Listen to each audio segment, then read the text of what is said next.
복 있는 집에는 공통점이 있습니다. 이상하게도 어떤 집엔 복이 자꾸 들어오고 어떤 집엔 복이 발길을 돌립니다. 오늘 이 영상을 끝까지 보시면 여러분도 그 세 가지 비밀을 알 수 있습니다. 구독과 좋아요 누르시고 복 받아가세요.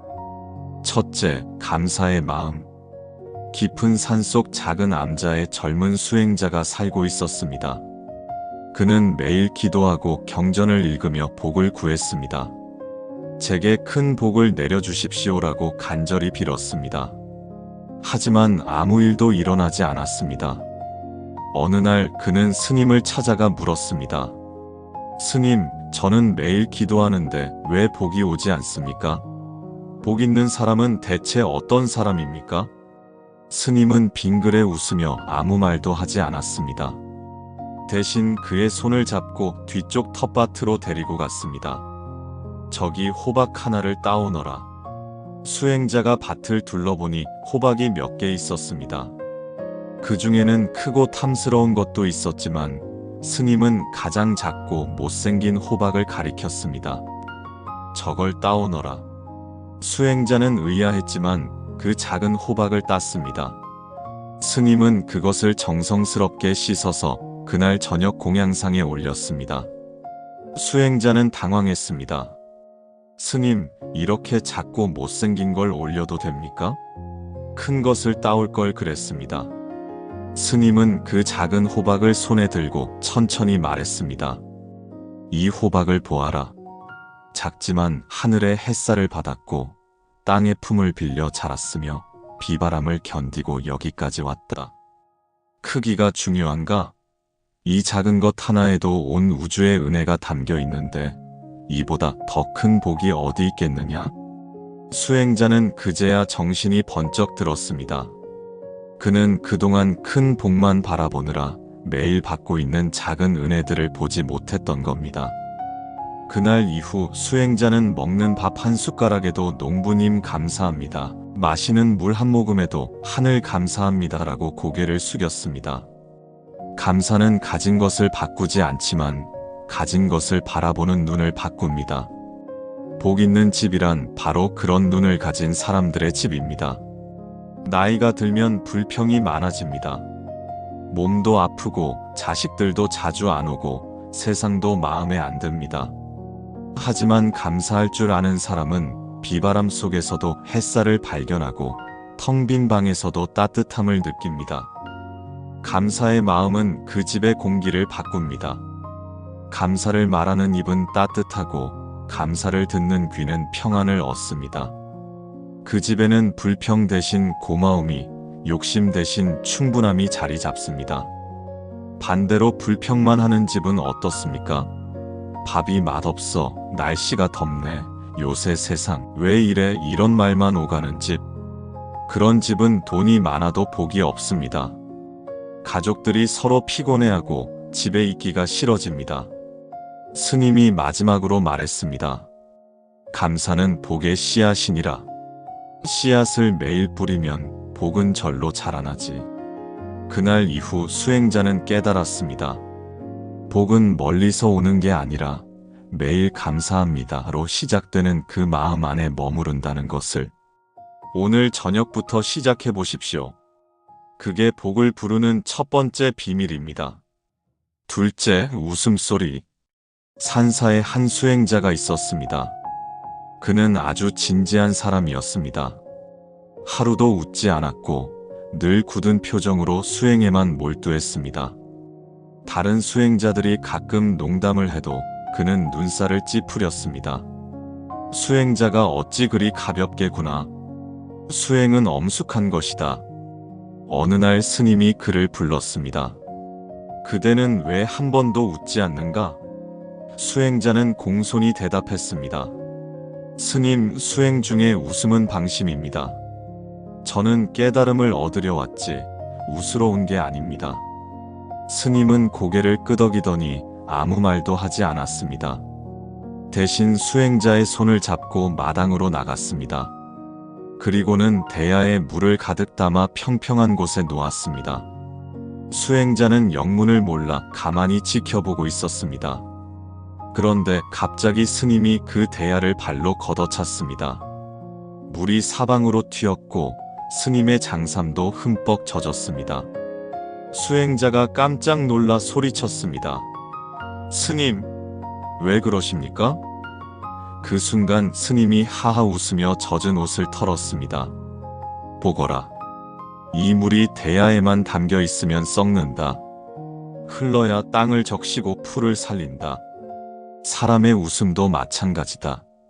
마음속에만 가둬두면 썩는다. 흘러나와야 마음이 숨을 쉰다. 수행자는 멍하니 서 있었습니다. 스님은 계속 말했습니다. 그대는 완벽한 수행자가 되려 하는구나.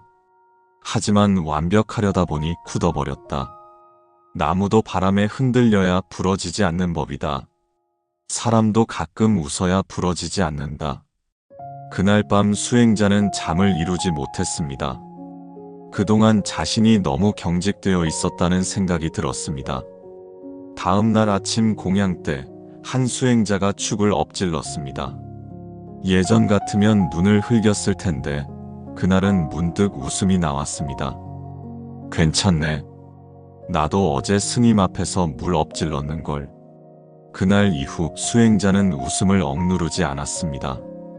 동료 수행자들의 서툰 행동에도 자신의 실수에도 미소를 지었습니다. 신기하게도 수행이 더 잘 되었습니다. 마음이 부드러워지니 경전의 뜻이 더 잘 이해되었습니다. 나이가 들면 웃음이 줄어듭니다. 걱정도 많고 몸도 아프고 세상이 마음에 안 들어서입니다. 하지만 복 있는 집에는 웃음소리가 있습니다. 완벽하지 않아서 그래서 더 웃을 수 있는 마음. 웃음은 삶의 균형을 되찾게 하고 무거운 마음을 가볍게 만들어줍니다.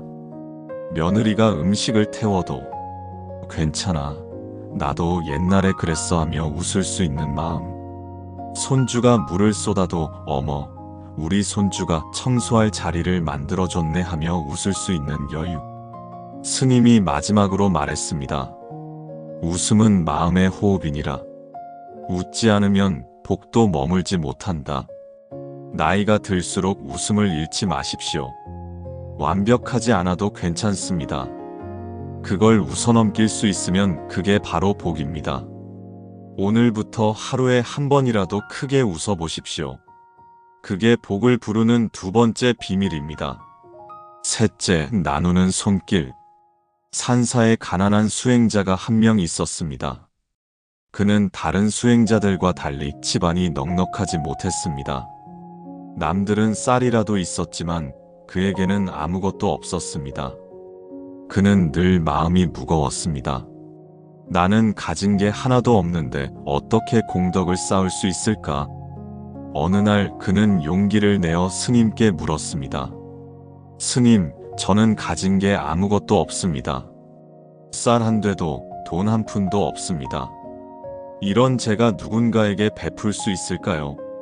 공덕을 쌓을 수 있을까요? 스님은 빙그레 웃으며 말했습니다. 그래? 그럼 나와 함께 마을에 내려가 보자. 두 사람은 산길을 내려가 마을로 향했습니다. 한참을 걷다가 길가에서 한 노인이 무거운 짐을 지고 비틀거리는 모습을 보았습니다. 스님이 수행자를 돌아보며 말했습니다. 저 어르신을 도와드리거라. 수행자는 잠시 망설였습니다. 내가 도와드려봤자 뭐가 달라지겠어. 나는 줄 것도 없는데. 하지만 스님의 눈빛을 보고는 달려가 노인의 짐을 대신 들었습니다. 짐은 생각보다 무거웠습니다. 땀이 비 오듯 흘렀습니다. 하지만 노인의 집까지 짐을 옮겨드렸습니다. 노인은 주름진 손으로 수행자의 손을 꼭 잡으며 말했습니다. 고맙네, 젊은이. 요즘 허리가 아파서 혼자서는 도저히 못 옮겼을 텐데 덕분에 오늘 저녁은 따뜻하게 지낼 수 있겠어. 정말 고맙네. 산사로 돌아오는 길 수행자는 이상한 기분이 들었습니다. 아무것도 준 게 없는데 마음이 뿌듯했습니다. 오히려 땀 흘리고 힘들었는데 기분이 좋았습니다. 스님이 천천히 말했습니다. 보았느냐? 너는 오늘 아무것도 잃지 않았다. 쌀 한 대도 돈 한 푼도 쓰지 않았다. 하지만 내 마음은 얼마나 풍성해졌느냐. 수행자는 그제야 깨달았습니다. 나눔이란 가진 것을 주는 게 아니라 마음을 나누는 것이라는 것을. 돈이 없어도 힘을 나눌 수 있고, 쌀이 없어도 시간을 나눌 수 있고, 아무것도 없어도 미소를 나눌 수 있다는 것을. 그날 이후 수행자는 달라졌습니다. 나이든 수행자가 물동이를 나르면 대신 날라드렸습니다. 아픈 수행자가 있으면 옆에 앉아 이야기를 들어주었습니다. 슬퍼하는 사람이 있으면 따뜻한 말 한마디를 건넸습니다. 그의 하루는 전보다 바빠졌지만 마음은 훨씬 평화로웠습니다. 사람들은 나이가 들면 나눌 게 없다고 생각합니다. 돈도 많지 않고 건강도 안 좋고 시간도 부족하다고 느낍니다. 하지만 복 있는 집은 바로 그런 나눔이 있는 곳입니다. 가진 게 많아야 나눌 수 있는 게 아닙니다. 미소도 나눌 수 있고, 시간도 나눌 수 있고, 관심도 나눌 수 있습니다. 스님은 늘 말했습니다. 복은 흘러야 산다. 그대의 마음이 멈추면 복도 멈추고, 그대의 나눔이 흐르면 세상도 밝아진다. 복 있는 사람의 집엔 언제나 이런 손길이 있습니다. 그들은 주면서 채워지고, 나누면서 더 풍요로워집니다.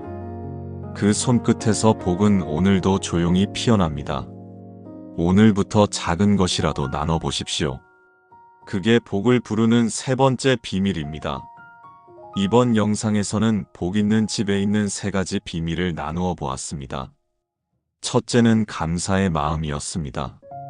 복은 멀리서 오는 게 아니라 매일 감사합니다로 시작되는 그 마음 안에 머물러 있습니다. 둘째는 웃음소리였습니다. 물이 흘러야 땅이 숨 쉬듯 웃음이 흘러야 마음이 숨 쉽니다. 완벽하지 않아서 그래서 더 웃을 수 있는 그 여유. 웃음은 마음의 호흡이고 웃지 않으면 복도 머물지 못합니다. 셋째는 나누는 손길이었습니다. 가진 게 없어도 마음을 나눌 수 있습니다. 힘도 나누고 시간도 나누고 미소도 나눌 수 있습니다. 복은 흘러야 살고 주면서 채워지고 나누면서 더 풍요로워집니다. 스님은 마지막으로 수행자에게 이렇게 말씀하셨습니다. 복은 멀리서 찾을 필요가 없다. 매일 아침 눈 뜨면서 감사하고 하루 종일 미소 짓고 저녁에 누군가에게 따뜻한 손길을 건네라. 그것이 곧 복을 부르는 주문이니라.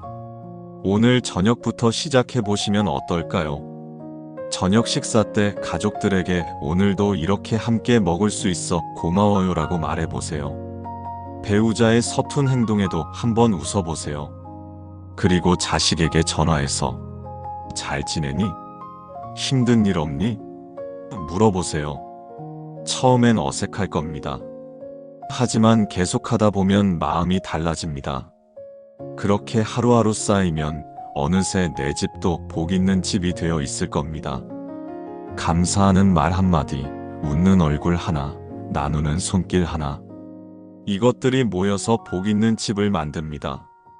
오늘 이 영상이 여러분의 집안에 작은 변화의 시작이 되기를 바랍니다.